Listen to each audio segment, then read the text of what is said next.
योगेंद्र कुमार जी हमारे साथ में हैं और मुझे नहीं लगता कि आपको पहचान की जरूरत है योगेंद्र जी, लेकिन फिर भी एक बार फिर भारतीय बीज सहकारी समिति लिमिटेड के योगेंद्र जी चेयरमैन हैं और सरकार द्वारा नई जो राष्ट्रीय सहकारी समितियां बनाई गई है उसमें से ये एक समिति है। लेकिन उसके साथ साथ फर्टिलाइजर के क्षेत्र में आपका योगदान काफी बड़ा रहा है और भारत में सबसे बड़ी, अगर हम देखें तो आज की स्थिति में फर्टिलाइजर सब्सिडी पर अगर हम देखें तो सबसे ज्यादा इस बार साल का सब्सिडी बजट अगर हम देखें तो 1,67,000 करोड़ का सब्सिडी बजट इस बार हम देख सकते हैं और पिछले साल भारत ने इसमें से 86,567 करोड़ रुपया फर्टिलाइजर के आयात पर खर्च किया था।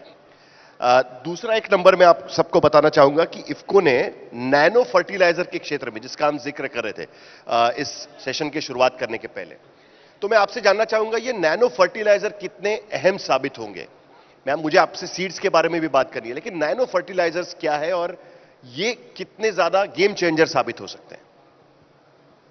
आज नेफेड के इस कार्यक्रम में मौका देने के लिए नेफेड का धन्यवाद, नेफेड और आज तक दोनों लोगों का धन्यवाद।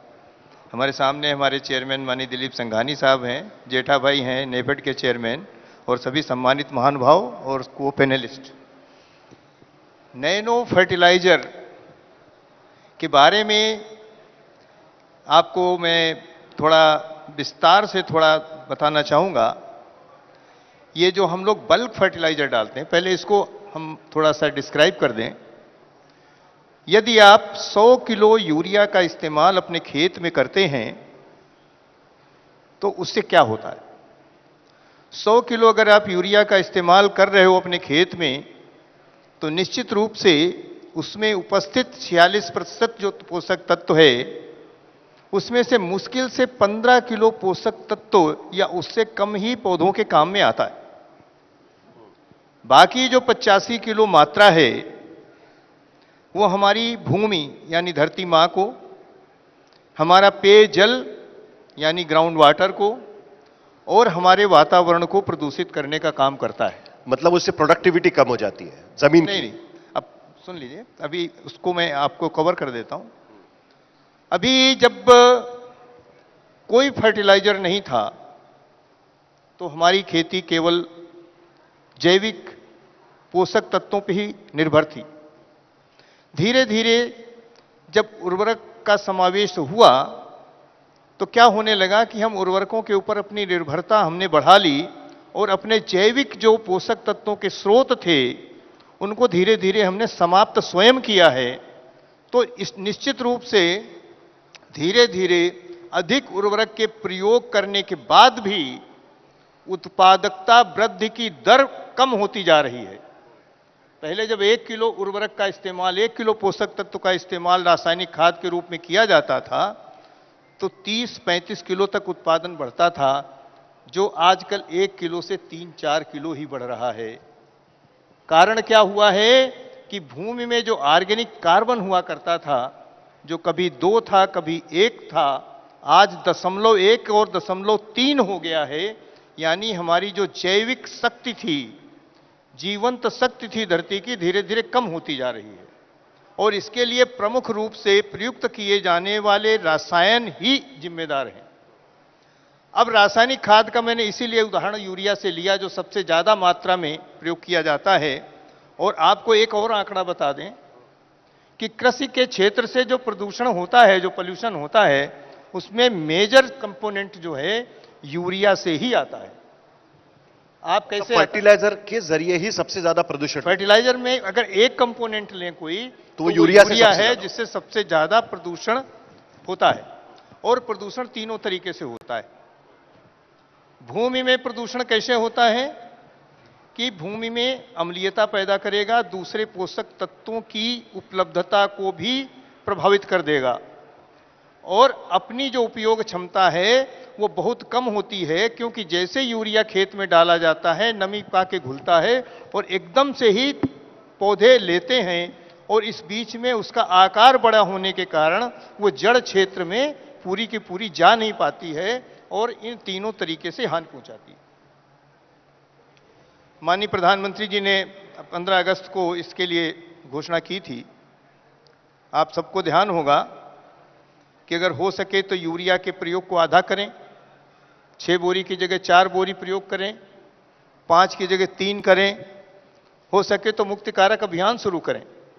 ये 2015 की बात है, मुझे लगता है अगर मैं भूला नहीं हूं। उसी के बाद हमारे प्रबंध निदेशक और हमारे निदेशक मंडल के अध्यक्ष माननीय दिलीप संघानी जी बैठे हुए। उसी समय ये चर्चा आई कि नैनो के ऊपर काम किया जाए। 2017 से हम लोगों ने काम किया, 2019 में सफलता पाई और 2019 में सफलता पाने पे हमारी मातृ इकाई कलोल से ही इसका पूरे देश में 11,000 स्थानों पे एक ट्रायल लॉन्च किया गया, जिसमें खुद देश के माननीय उर्वरक और रसायन मंत्री थे। और उसके बाद 2021 में बहुत सारी जांचों के उपरांत भारत सरकार ने इसको फर्टिलाइजर कंट्रोल ऑर्डर में निबंधित किया। अब आपने पूछा नैनो क्या है। नैनो को अगर आप बहुत सही ढंग से परिभाषित कर दें तो अगर 1 मीटर का लिया जाए तो उसका 100 करोड़वां भाग नैनो होता है। अब जो यूरिया का अगर एक दाना जो प्रिल है उससे 55,000 टुकड़े करने पे 1 भाग नैनो होता है। यानी पे क्या है अंतर इसमें? नैनो में यूरिया में क्या होता है, एमाइड का जो मॉलिक्यूल होता है उसको जो है पौधे एमाइड के रूप में नहीं लेते हैं, अमोनियम या नाइट्रेट के रूप में लेते हैं। अवस्था परिवर्तन के अंदर उसका क्षरण होता है, एमाइड से अमोनियम बनने में, अमोनियम से नाइट्रेट बनने में। और क्षरण यहां पे क्या होता है, targeted and timely balance nutrient supply संभव है नैनो से। अब हमने नैनो के क्षेत्र में बहुत कर लिया। देश गौरव की बात है कि एक सहकारी संस्था ये सबसे पहले उत्पाद लेके आई थी पूरे विश्व में, और आज हमारे देश ने प्रगति की है और बहुत सारी संस्थाएं अब नैनो के क्षेत्र में आ गई हैं, बहुत सारे नैनो प्रोडक्ट बन गए हैं। लेकिन मैं गौरव से कह सकता हूं कि हमारी संस्था जो सहकारिता की है, जो अभी हमारे संचालक मंडल और माननीय गृह एवं सहकारिता मंत्री के नेतृत्व में काम कर रही है, उसके पास पूरा नैनो का एक रेंज आ गया। नैनो डीएपी आ गया, नैनो जिंक आ गया, नैनो कॉपर आ गया, और अभी हमने नैनो का एनपीके ग्रेन्यूल भी बना लिया। अब इसके लिए हम लगातार प्रोन्नयन का कार्य पूरे देश में अपनी सहकारी समितियों, अन्य साधनों के माध्यम से करके इसको प्रमोट कर रहे हैं।